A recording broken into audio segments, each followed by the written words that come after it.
If you have a friend that's about to get married to the world's worst person, or if you're thinking about getting married but you're not too sure, then this video is for you. And if you don't know what we're talking about why should you get married? Hello, my name is Howard Cam and I'm host of the Camcast, and today we're going to talk about why being in love is not the best reason to get married. In this video, we're going to talk about the benefits of getting married, the effects on children, and if you can just do other things that can still benefit you without being married. So we're not going to talk about like the roots of marriage. Like the roots of marriage was basically as a construct for monogamy, and I'm going to throw that right out the window because originally I wanted to talk about like how marriage was monogamy, but you know what, that's not like the case anymore, so let's get rid of that. So why don't we just jump right in and talk about what are some of the benefits to being married. So the first and primary benefit of being married is a financial one, is a financial and legal one.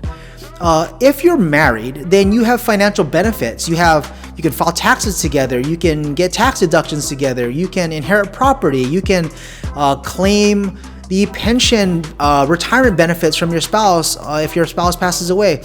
And by the way, all of my show notes are gonna be in the chat below. So, the comment section below. So those are some good financial benefits. Another financial benefit is if you're buying a house. Some districts have a families only section where you can only buy certain houses if you are a family unit. You can qualify for special financing rates if you're a married couple. Owning a home is really important to a lot of people, and that's key. That's very stable. By the way, having a home, that's like a whole nother video, but like having a home is really, really advantageous financially. You can use that as your nest egg. Okay, so let's talk about the legal benefits. Well, there's something called the marital clause, and I'll link that below. And so this marital clause basically says, or the confidential marriage clause. But that clause basically says you cannot testify in a court of law against your spouse because what was said in the marriage, including dissolution of the marriage, so the divorce, cannot be used as a court of law. So if we are married and I told you something, then you cannot use that against me in a court of law. Even if we got a divorce, you still can't use that against me in a court of law. That's not admissible. And if you want to dig deep on it, like the American Bar Association has a whole thing about it. And then again, show notes below, you can take a look at that. That's some really good legal benefit to that. Hey, let's say you go to the hospital and you fall into a coma.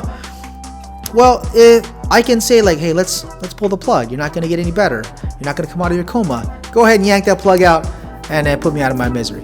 But those are very like real things that you can do in a marriage if you are a spouse.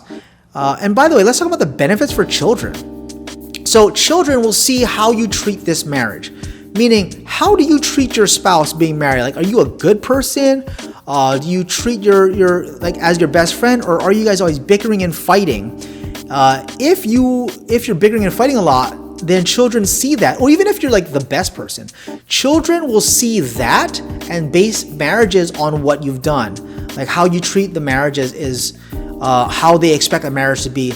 And let me just kind of go off on a little on that, basically saying if you're actually just in a relationship and there's children present, the children see how the relationship is progressing, and then they assume that is the way a normal relationship should be. But if it's violent, if it's naughty, then they don't want anything about that. They don't want to be a part of that world, especially when they get older. If they do get married, then they could just become like you, bitter and savage. But look, I don't think you're gonna do that. I think you'll be just fine. But if you see marriages like that, like you see these marriages that they're just completely falling apart. And those are some good financial, legal, medical reasons. Those are great for the kids. So let's now talk about the actual cost of the marriage, the cost of the ceremony. And let's start at the very high end, right? So someone that is spending thousands, maybe tens, maybe hundreds of thousands of dollars on big, lavish weddings. And I would say, well, what is the purpose of this wedding, right? To let other people know you're getting married. And these people come to your wedding, they have a good time, families get together, gifts are exchanged, drinks are had, food's eaten. But you know what though? No one's going to be really talking about your wedding in years to come. No one's going to say that was the best wedding I ever went to, and then 5 years later they'll be like, let's ask them again if they'll invite us to more weddings. I have friends that have had big weddings, and those are great weddings. So there's an article called Debt Change and Marital Satisfaction, and again, show notes below, that they say people that have really big, lavish weddings tend to have greater amount of debt brought into the marriage, and couples will fight over that debt. We just talked about fighting when kids see it. Let's pretend there's no kids. If a couple fights about debt right as the get-go, as marriage begins, I mean, look, those bills are gonna show up, right? You paid for all this stuff, you bought it on credit, and all this stuff shows up, all these bills come in, you gotta pay for this giant wedding that you just had. I mean, what is the purpose of a wedding, right? To impress people that you don't even really know that well sometimes. I don't know, maybe you love them, but if you really cared about these people, then do they really have to come to this wedding? No. So after the big wedding, you have something inverse, a small ceremony. Small ceremony, the official couple of people, and that's it, right? Why don't you just take all this money that you saved and then go have a big honeymoon, put a down payment on a house, buy a car together, invest it. All this money could be saved. Or even if you didn't have all the money, then you would not roll into your new marriage under the case of debt. According to The Economist, those who married on a higher budget were more likely to get divorced. And that's kind of a sad thing to say. That really is, right? Debt, money destroys the marriage because of money owed. What a terrible thing. Like, it's no longer about if you got married for love, then you're getting divorced because of money. So how come people don't just get married for money? Oh, they do. People do get married for money. So how can you get all the benefits of marriage without really getting married? Well, let's try this first. What about creating a will or a trust? So like a last will and testament saying, look, if I die, my partner gets all of my assets. He or she will get all of my stuff.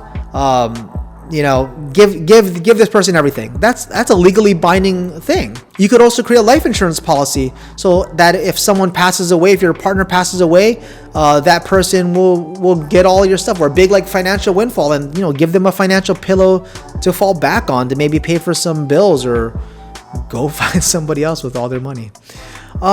You know what? You don't need marriage. Love should not be the primary reason you get married. If you're going to get married, then maybe you get married for other reasons, like those financial reasons I just told you. If you're getting married because your partner is pressuring you to get married and you love that person, then hey, get married. Have a good time, right? Okay. Look, if you do get married, invite me to your wedding. I'd like to come and show up to your wedding. We can do a vlog together. Maybe I can interview you if you're a couple that's married. I want to interview you and see what you have to say. Or like I said earlier, hey, if you got a friend that's thinking about getting married and they're not really sure, or they're marrying like a person who's absolutely terrible, share this video with them.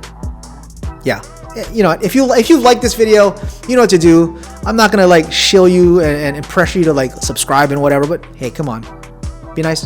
So then, I'll talk to you later. Yeah. All right.